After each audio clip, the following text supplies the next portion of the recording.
Guys வணக்கம், this is Anbuseelan. இன்னைக்கு நம்ம என்ன பார்க்க போகிறோம் அப்படின்னா, வரக்கூடிய வாரத்திற்கு பேங்க் நிஃப்டியோட லெவல் என்ன, எந்த மாதிரியான யுத்தியை தொடர்ந்து பயன்படுத்தலாம் அப்படிங்கிறது தான் என்டையராக இந்த வீடியோவில் பார்க்க போகிறோம். பிகினராக இருக்கிறீங்க அப்படின்னா இந்த வீடியோ ஸ்கிப் பண்ணாமல் முழுமையாக பாருங்கள்.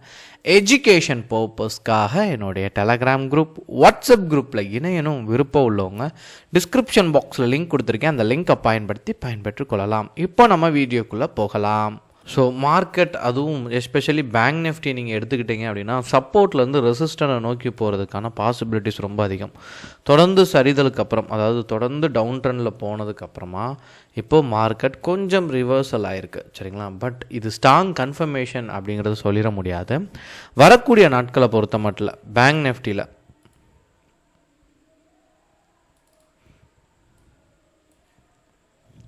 ஸோ 51,165க்கு மேலே போச்சு அப்படின்னா ஸ்ட்ராங் கன்ஃபர்மேஷன் இருக்குது, சரிங்களா.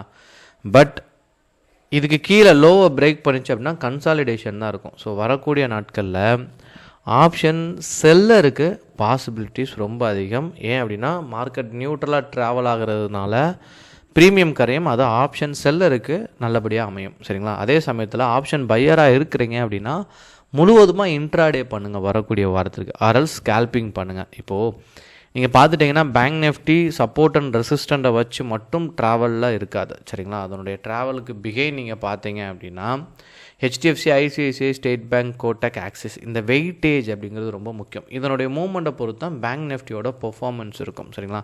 பேங்க் நிஃப்டியோட வெயிட்டேஜ், அதில் ஹெச்டிஎஃப்சியை பார்த்துட்டிங்க அப்படின்னா இதனுடைய மார்க்கெட்டை பொறுத்த மட்டும், அதாவது சஸ்டெயினாக இருக்குது, எங்கேயுமே ஒரு ஸ்ட்ராங் கன்ஃபர்மேஷன் அப்படிங்கிறத நீங்கள் சொல்லிடவே முடியாது ஹெச்டிஎஃப்சியில்.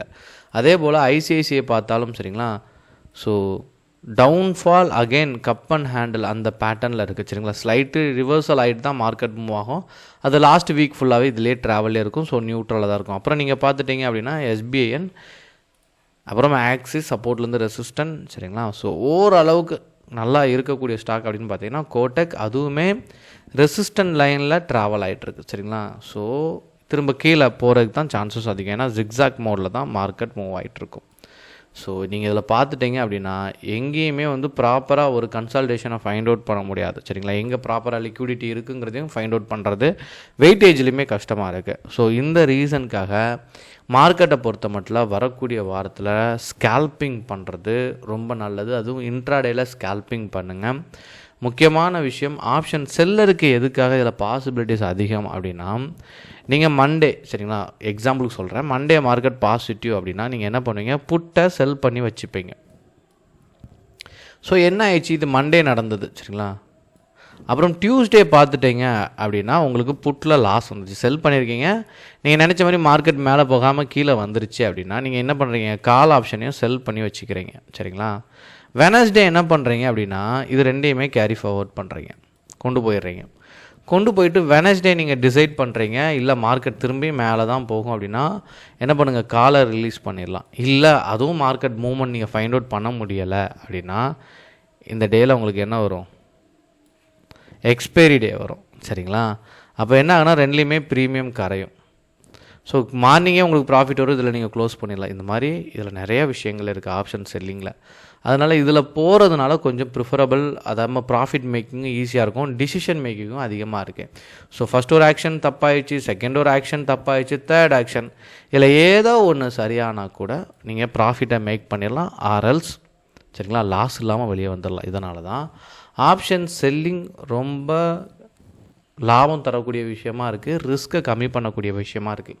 ட்ரேட் ரொம்ப ஈஸி தான், சரிங்களா. நீங்கள் எங்கே எடுத்துட்டாலுமே ட்ரேட் ஈஸியாகவே எடுத்துடலாம், ஆனால் அது கடினமே கிடையாது. ஆனால் உங்கள் நாலேஜ் எப்படி இருக்குது, எல்லோரும் என்ன நினைக்கிறாங்கன்னா ஒரு டெக்னிக்கல் அனாலிசிஸ் தெரிஞ்சால் போதும், ஒரு கேண்டில் ஸ்டிக் பேட்டர்ன் தெரிஞ்சால் போதும், இண்டிகேட்டர் தெரிஞ்சால் போதும் அப்படின்னு நினைக்கிறீங்க. இதெல்லாம் கற்றுக்க ஒரு 1/2 hour தான் ஆகும், சரிங்களா. இதில் ஏதோ ஒன்று கற்றுக்க. ஆனால் இதை தாண்டி சில விஷயங்கள் நீங்கள் நுட்பமாக கவனித்தா மட்டும்தான் மார்க்கெட்டில் சஸ்டெயின் ஆகி கன்சிஸ்டன்சி இருக்கும் ப்ராஃபிட் மேக் பண்ணுறதில். அதனால் உங்கள் முழு எஃபர்ட்டையும் ஜென்யூனாக மார்க்கெட் ப்ரிடிக்ஷனில் கொடுங்க. அன்றைக்கி மார்க்கெட்டுக்குள்ளே பையர் வருவாங்களா செல்லர் வருவாங்களாங்கிறத ஃபைண்ட் அவுட் பண்ணுங்கள். ஏன்னா நீங்கள் தொடர்ந்து ஒரு ஷேரை பை பண்ணிங்கன்னா மேலே போகும், தொடர்ந்து செல் பண்ணால் கீழே இறங்கும். அப்போ பையர் நீங்கள் ஃபைண்ட் அவுட் பண்ணிட்டீங்க அப்படின்னா நீங்கள் பையராக போய் ட்ரேடில் மேக் பண்ணி ப்ராஃபிட் மேக் பண்ணலாம், ஓகேங்களா. எதுவும் டவுட் இருந்தாலும் கமெண்ட் பண்ணுங்கள். Okay guys, thank you so much for வாட்சிங் திஸ் வீடியோ. டாட்டா, பை, see you.